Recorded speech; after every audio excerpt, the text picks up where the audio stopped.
Bienvenidos a un nuevo episodio del canal Acupuntura Yang Ming. Soy Luis Campuzano, médico y acupunturista.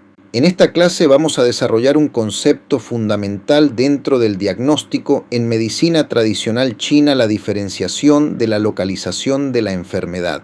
Este método constituye una herramienta central en la práctica clínica, ya que nos permite identificar con precisión dónde se encuentra el proceso patológico dentro del organismo.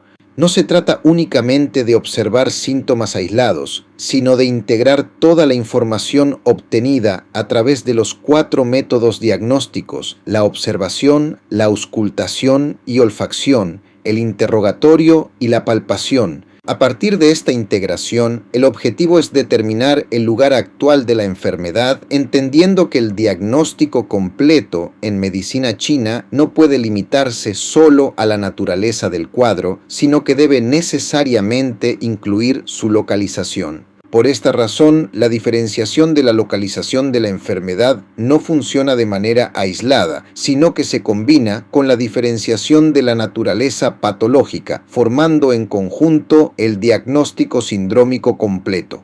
Desde una perspectiva teórica, la localización de la enfermedad puede analizarse en 2 dimensiones: una dimensión espacial, que nos indica en qué parte del cuerpo o en qué sistema funcional se encuentra el desequilibrio, y una dimensión temporal, que refleja la evolución del proceso patológico. Dentro de este marco, la medicina tradicional china ha desarrollado distintos sistemas de diferenciación, entre los cuales destacan la diferenciación de los órganos Zang Fu, la diferenciación de los 6 canales, la diferenciación de qi, sangre y fluidos, la diferenciación de los 3 calentadores y la diferenciación de los meridianos. Entre estos sistemas, la diferenciación de Zang Fu ocupa un lugar central, ya que permite identificar de manera concreta el órgano afectado y comprender tanto la localización como la naturaleza del proceso patológico. Cuando utilizamos los 8 principios, podemos definir si estamos frente a un cuadro interno o externo, de frío o calor, de deficiencia o exceso. Pero esa información, aunque fundamental, aún no es suficiente para establecer un diagnóstico clínico completo. Para avanzar en la precisión diagnóstica, es necesario ubicar la enfermedad en un órgano específico. Solo de esta forma podemos integrar completamente la localización y la naturaleza del cuadro, lo que permite establecer principios terapéuticos adecuados y un tratamiento dirigido. En la práctica clínica, esto implica comprender profundamente las funciones fisiológicas de cada órgano, ya que cada uno presenta manifestaciones particulares cuando se altera. Las enfermedades internas no son invisibles. Se expresan hacia el exterior a través de signos y síntomas que reflejan los cambios internos del qi, la sangre, el yin y el yang. Por lo tanto, el proceso diagnóstico consiste en interpretar correctamente estas manifestaciones para identificar el órgano comprometido y la naturaleza del desequilibrio. Dentro de este contexto, comenzamos con el estudio de las enfermedades del corazón y su relación con el intestino delgado. El corazón se sitúa en el tórax y es considerado el soberano de los órganos. Gobierna la sangre, los vasos y el espíritu. Su manifestación externa se refleja en el rostro, se abre en la lengua y su estado puede evaluarse a través del pulso. Además, mantiene una relación interna-externa con el intestino delgado, el cual cumple la función de recibir, transformar y separar lo claro de lo turbio. Desde el punto de vista patológico, las alteraciones del corazón afectan principalmente la circulación de la sangre y el estado del espíritu. Clínicamente, esto se manifiesta a través de síntomas como palpitaciones, opresión torácica, dolor en el pecho, insomnio, alteraciones emocionales y trastornos de la conciencia. Por su parte, las alteraciones del intestino delgado se relacionan con fallas en la separación de lo claro y lo turbio y en la dinámica del qi, generando síntomas como distensión abdominal, dolor, diarrea o alteraciones urinarias. Dentro de los síndromes del corazón podemos distinguir patrones de deficiencia y de exceso. Entre los síndromes de deficiencia destacan la deficiencia de sangre, de yin, de chi y de yang del corazón, así como el colapso del yang. En los síndromes de exceso encontramos el fuego del corazón, la obstrucción de los vasos, la flema que perturba el espíritu, la flema fuego y la estasis de sangre. Comenzamos con la deficiencia de sangre del corazón. Este síndrome se produce cuando la sangre es insuficiente y no logra nutrir adecuadamente al corazón. Como consecuencia, el corazón pierde su soporte funcional y el espíritu no se encuentra estable. Clínicamente, esto se manifiesta con palpitaciones, insomnio, sueños abundantes, pérdida de memoria, mareos y visión borrosa. La tez suele ser pálida o amarillenta, al igual que los labios y la lengua, y el pulso es fino y débil. Desde el punto de vista etiológico, este cuadro suele relacionarse con preocupación excesiva, pérdida de sangre o enfermedades crónicas que consumen la sangre. También puede estar asociado a una debilidad del vaso o del riñón que impide una adecuada producción de sangre. Cuando la sangre es insuficiente, no logra ascender a la cabeza ni nutrir los tejidos, lo que explica los síntomas neurológicos y la palidez. Al mismo tiempo, el espíritu no está contenido, generando insomnio y actividad onírica aumentada. El siguiente patrón es la deficiencia de yin del corazón. En este caso, el problema no es solo la falta de sustancia, sino también la incapacidad del yin para controlar el yang. Esto genera un calor interno por deficiencia que perturba el espíritu. Clínicamente encontramos palpitaciones, inquietud, insomnio, sueños abundantes, sequedad de boca y garganta, adelgazamiento, enrojecimiento de las mejillas, sensación de calor en palmas y plantas y sudoración nocturna. La lengua es roja con poca saliva y el pulso es fino y rápido. Este cuadro suele desarrollarse por sobrecarga mental, enfermedades febriles que consumen el yin o por insuficiencia del yin, del hígado y del riñón. Aquí es fundamental diferenciar este patrón de la deficiencia de sangre del corazón. Aunque ambos comparten palpitaciones e insomnio, la deficiencia de sangre se caracteriza por palidez, mientras que la deficiencia de yin presenta signos de calor y enrojecimiento. Continuamos con la deficiencia de chi del corazón.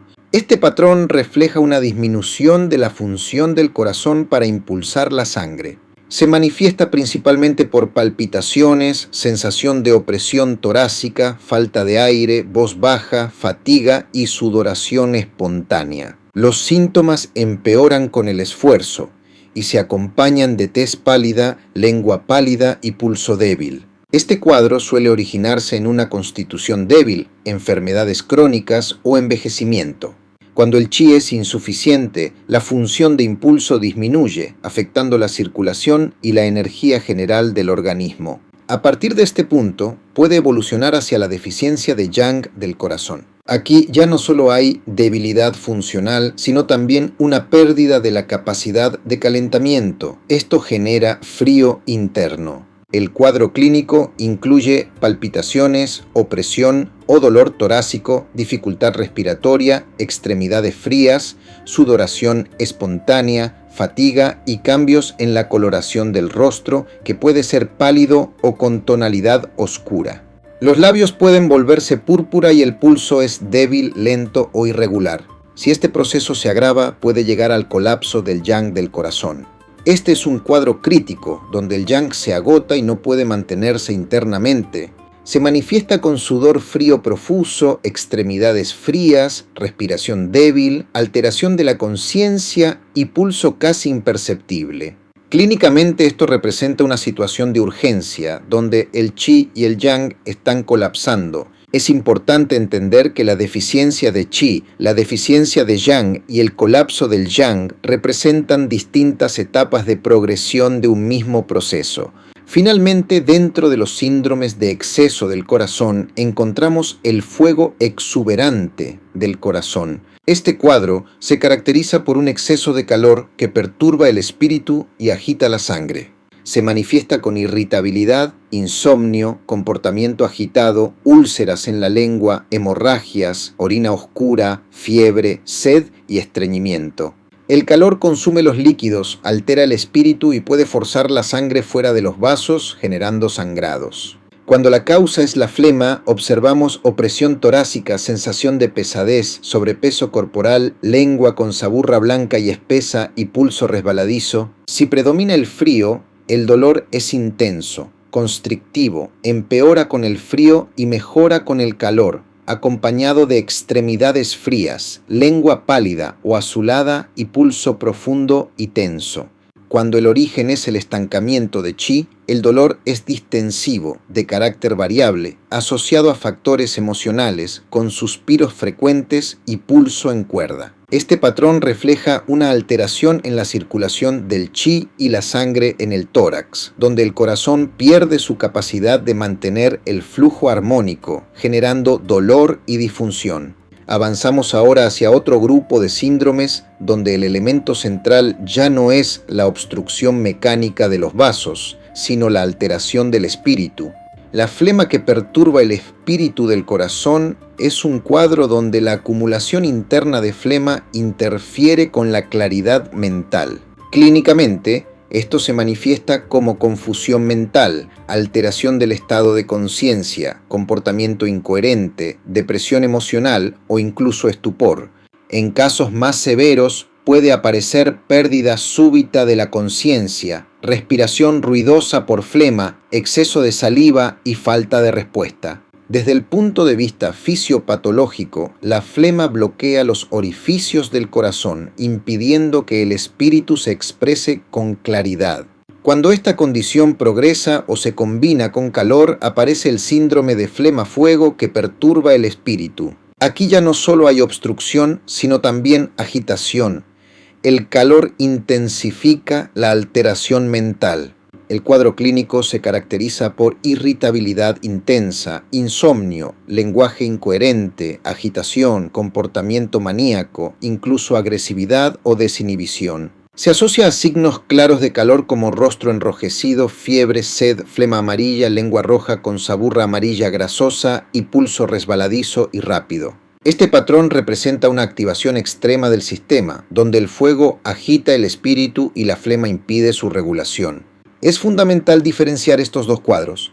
En la flema que perturba el espíritu predomina la confusión, la lentitud y el estado de embotamiento. En la flema fuego predomina la agitación, la excitación y la hiperactividad mental. A continuación, abordamos la estasis de sangre que obstruye los colaterales. Este patrón implica una alteración en la circulación sanguínea a nivel de los vasos finos, generando síntomas persistentes y localizados. Clínicamente se presenta con cefalea punzante, mareo, dolor fijo que no cambia de localización, pérdida de memoria, insomnio y palpitaciones. En casos graves puede haber pérdida de la conciencia, especialmente en contextos traumáticos. Los signos característicos incluyen tez oscura, lengua oscura o con manchas púrpuras y pulso áspero. Aquí la clave diagnóstica es el carácter fijo y punzante del dolor junto con los signos de estasis. Finalmente, dentro de la relación corazón-intestino delgado, encontramos el calor en exceso en el intestino delgado. Este patrón se produce cuando el fuego del corazón desciende hacia el intestino delgado, afectando la función de transformación del chi y la dinámica urinaria. Clínicamente, se manifiesta por micción dolorosa con ardor, orina escasa y rojiza, hematuria, irritabilidad, sed y úlceras en la lengua. También puede haber distensión y dolor en el abdomen inferior. Este cuadro refleja una conexión directa entre el corazón y el intestino delgado, donde el calor interno se desplaza hacia el nivel inferior. Con esto cerramos el análisis del sistema corazón-intestino delgado y entramos en el siguiente eje funcional pulmón e intestino grueso. El pulmón se sitúa en el tórax y cumple funciones fundamentales como gobernar el chi, regular la respiración, difundir y descender y controlar las vías del agua. Además, se abre en la nariz y se relaciona con la piel y el vello corporal, siendo un órgano especialmente sensible a factores externos. El intestino grueso, por su parte, se encarga de la transformación y eliminación de los residuos, manteniendo una relación interna-externa con el pulmón. Las alteraciones del pulmón se manifiestan principalmente como disfunción de la difusión y el descenso del chi. Clínicamente, esto se traduce en síntomas como tos, disnea, expectoración, dolor torácico, congestión nasal y alteraciones de la voz. Los síndromes pulmonares pueden dividirse en patrones de deficiencia y exceso. Dentro de los síndromes de deficiencia encontramos la deficiencia de Qi del pulmón y la deficiencia de Yin del pulmón. Comenzamos con la deficiencia de Qi del pulmón. Este patrón refleja una debilidad en la función de difusión, descenso y defensa externa del pulmón. Clínicamente se manifiesta con tos débil, expectoración clara, disnea, voz baja, fatiga y sudoración espontánea. El paciente presenta tendencia a resfriarse con facilidad, lo que indica una debilidad del chi defensivo. La lengua es pálida, con saburra blanca y el pulso es débil. Este cuadro suele estar relacionado con enfermedades crónicas o con una deficiencia del vaso que impide la adecuada producción de chi. A continuación encontramos la deficiencia de yin del pulmón. Aquí el problema no es la falta de función, sino la falta de sustancia que humedezca el pulmón. El cuadro clínico se caracteriza por tos seca, escasa expectoración, sequedad de boca y garganta, adelgazamiento, sudoración nocturna y sensación de calor en palmas y plantas. En casos más avanzados puede aparecer expectoración con sangre, la lengua es roja con poca saliva y el pulso es fino y rápido. Este patrón refleja calor por deficiencia, donde el pulmón pierde su capacidad de humidificación.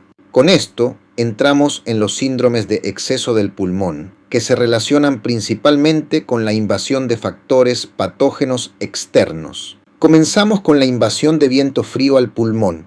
Este cuadro se manifiesta con tos, expectoración clara, aversión al frío, fiebre, congestión nasal y ausencia de sudoración. El viento frío bloquea la superficie y altera la función de difusión del pulmón, generando síntomas respiratorios y generales. La lengua presenta saburra blanca y el pulso es flotante y tenso, reflejando un síndrome exterior. A continuación, analizamos la invasión de viento-calor al pulmón. Este patrón se produce cuando factores patógenos de naturaleza caliente penetran en el pulmón, alterando su función de difusión. A diferencia del viento frío, aquí predomina el calor, lo que modifica de forma clara la expresión clínica. El cuadro se caracteriza por tos con expectoración espesa y amarilla, fiebre más marcada que la aversión al frío, congestión nasal con secreción turbia, dolor de garganta y ligera sequedad de boca. El calor condensa los líquidos generando flema más densa y al mismo tiempo consume los fluidos produciendo sequedad. La lengua es roja con saburra amarilla fina y el pulso es flotante y rápido. Desde el punto de vista clínico, es fundamental diferenciar este patrón del viento-calor en la superficie. En la invasión pulmonar predominan los síntomas respiratorios, mientras que en el cuadro superficial predominan fiebre y compromiso general. Avanzamos ahora hacia la invasión de sequedad al pulmón. Este síndrome es característico de estaciones secas o ambientes con baja humedad donde el factor patógeno daña directamente los líquidos del pulmón. La manifestación principal es la tos seca con escasa o nula expectoración.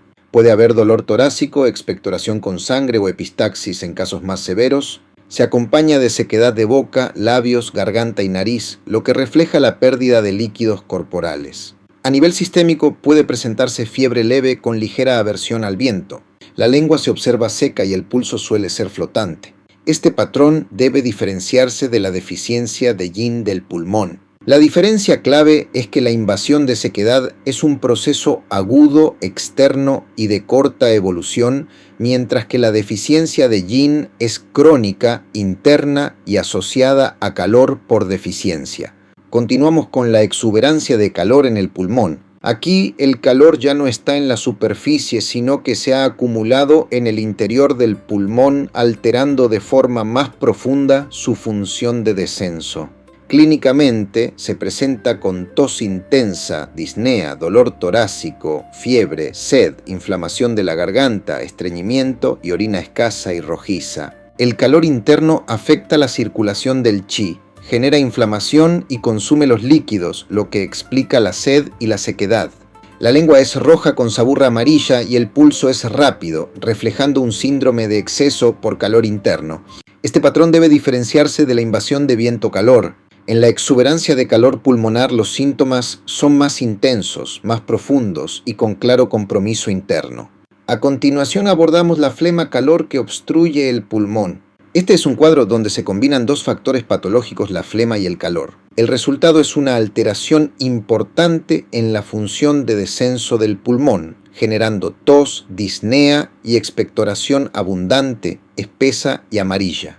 Puede haber respiración ruidosa, sensación de opresión torácica, fiebre, sed, estreñimiento y orina escasa. En algunos casos, la flema-calor puede dañar los vasos, produciendo expectoración con sangre y olor fétido. La lengua presenta saburra amarilla grasosa y el pulso es resbaladizo y rápido, reflejando la presencia simultánea de calor y flema. Este patrón indica una obstrucción significativa del pulmón, donde la ventilación y la dinámica del chi están comprometidas. En contraste, encontramos el frío-flema que obstruye el pulmón. Aquí el factor predominante es el frío, que enlentece y bloquea el movimiento del chi combinado con la acumulación de flema. El cuadro clínico incluye tos, disnea, expectoración abundante, blanca y fluida, opresión torácica y sensación de frío, especialmente en las extremidades. El frío contrae, por lo que la circulación se vuelve lenta y pesada. La lengua presenta saburra blanca y húmeda y el pulso es lento o tenso. Este patrón refleja una condición de acumulación interna, donde el frío y la humedad interfieren con la función pulmonar. Es importante diferenciarlo de la flema-calor. En el frío-flema no hay signos de calor y la expectoración es clara, no amarilla. Avanzamos ahora hacia la retención de líquidos en el tórax. Este síndrome se produce cuando los líquidos se acumulan en el espacio torácico debido a una alteración en el movimiento del chi y en la función de distribución de los fluidos. Clínicamente se manifiesta como plenitud torácica, distensión o dolor en el pecho, dificultad respiratoria y dolor que puede desencadenarse con la tos o con cambios de posición. También puede haber mareo, lo que indica que los líquidos están interfiriendo con el ascenso del yang claro.